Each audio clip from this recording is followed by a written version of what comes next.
The U.S. resumes peace talks with Iran. Is the end of the blockade of the Strait of Hormuz on the horizon? And what will happen with Iran's enriched uranium? To talk about the situation in the Middle East and more, we're joined by Diane Francis, Senior Fellow at the Atlantic Council. Good evening. Good evening. So the U.S. delegation is heading to Pakistan for yet another round of peace talks with Iran. Now, what is the current status of talks? And, well, was the U.S. able to achieve any of its initial goals in Iran so far? Or is the war simply backfiring at Donald Trump? It's looking a bit like a stalemate. You have a blockade by Iran of the Hormuz Strait. You have a blockade of the Americans by the Hormuz Strait. So they've each got a gun, aimed at the other one's temple as a way to get them to force and pressure them into an agreement. Iran is being difficult because it's obvious they're the ones that are weaker in many ways, and the Americans have the firepower, the patience, and the political backing to just keep putting pressure on Iran and to do worse, to really destroy even more portions of the country than they have already. We can only hope that the Iranians sort of realize that they've really got no choice but to enter into a lengthy ceasefire and sort out the various issues, which are, of course, uranium as well as sanctions. Before I ask you about uranium itself, I'd like to ask you about a bit of chaos we've seen coming from the White House today. So Vice President JD Vance has been initially announced as the head of the delegation. Then Donald Trump himself said his vice president is staying home. And finally, the White House communique says that he's going. So what's happening in Washington? Well, I think they're just, they're kind of making it up as they go along. They really, truly, I guess, believe that they could crush the regime. Israel was stoking that possibility. Israel said, well, let's just decapitate the leadership and it will fall and the people will rise up. Well, that hasn't happened for a number of reasons. First of all, I don't think that was ever likely unless there was a complete destruction of the government regime. But, they're still there. They're still incorrigible. They're still irrational. And they still have bombs. They're still creating problems in the area and the territory, shooting at ships. And they are clinging to the Hormuz Strait as the only deterrence and leverage they have against the U.S., which is why Trump turned around and he blockaded it too. So he's trying to take their thoughts away from being able to use the Hormuz as a means of negotiating a better agreement somehow. But the ceasefire has to happen or the destruction will continue. China is, as you have already mentioned, I will mention the nuclear dust. So China is willing to take care of what Donald Trump calls Iran's nuclear dust. Now, do you believe Washington would allow Beijing for such a move? Well, I found that really fascinating, and I learned it first from your network.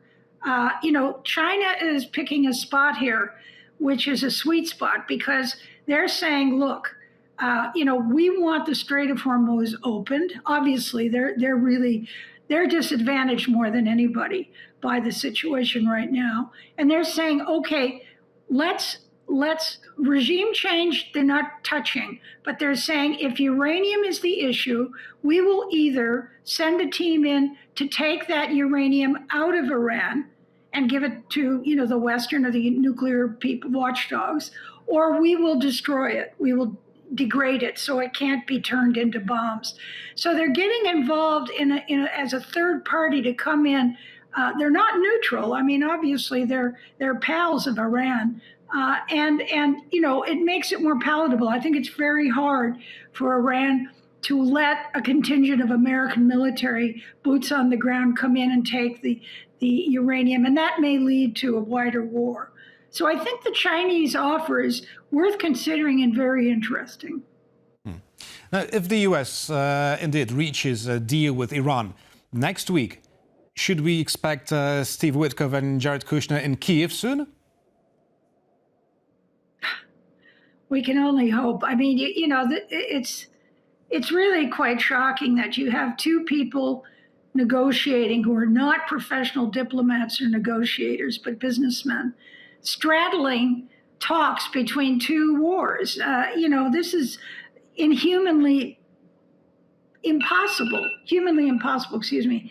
That's why we've had very little move. And the emphasis on the Iranian situation in the press is because it's a new war. And, the press gets very tired of old wars. And I would hope that, there's some reconstitution of the talks. Turkey is making noises about it, which is very helpful. And even the Russians said, they're thinking of, kickstarting these things again. Well, the Russian foreign minister has only recently stated that it is not Russia's top priority to resume peace talks. So I guess we're back to square one with Russia. But Ukraine's President Volodymyr Zelensky has criticized the American extension of a waiver on Russia's oil exports and said that every dollar is fueling the Russian war machine. So do you think that after the Iranian conundrum is resolved somehow, Washington will impose the sanctions back or not? Well, they hopefully they will. And, the removing the sanctions was more symbolic than material because the price of oil was not affected. The idea was, you remove sanctions on the oil that's already in tankers on its way in the high seas to a customer, and that will release more oil into the market and reduce the price. Well, the price is not reduced because the Strait of Hormuz is shut, and it won't be until that situation changes. And to do that, to give even that kind of, shall we say, benefit to a country like Russia that is in part behind the Iranian problem and certainly the cause of the Ukrainian war is quite appalling, I think. And the good news, however, is that the Ukrainians have changed their strategy quite dramatically in terms of their fight against Russia, and with long-range missiles and drones, they are just destroying Russia's oil export industry to the point where they're down 50%. So even if the price goes up because sanctions are lifted on what they can ship, the fact that half of their shipments are cut, it means that they get half as much revenue. So the cash cow is being hurt by the Ukrainian bombing strategy, and it's doing a lot of damage, and permanent damage, I would say, to Russia and its economy. And yet Russia has more cards up its sleeve. The Belarusian president, Lukashenko, wants to meet with Donald Trump after what he calls signing a great deal with the US. So as the country prepares infrastructure for a possible attack against Ukraine. Now, first of all, what could this deal be about? Is it all about potash, as we can suspect? And how would you comment on it in the context of Russia amassing its military means in Belarus, especially the long-range missiles, which Ukraine believes is a preparation for another offensive from the Belarusian territory? There's no question that Belarus is a puppet. It's completely on a string. Whatever it's saying, it's doing it in concert with whatever the Kremlin wants it to throw up in the air to distract people or frighten people or, lie to people. And so, I don't think Belarus at this point is a problem. And of course, attacking NATO is something that they don't dare do. Russia is in trouble. I mean, there is no question. It's interesting that they've shut down the internet. This has also bothered a lot of Russian people. And they've shut down the internet because, who knows why, but some people speculate there's a lot of unrest in the country. People can't get gasoline. Their kids are getting killed. The coffins come back all the time. They're being lied to, and I think they know it.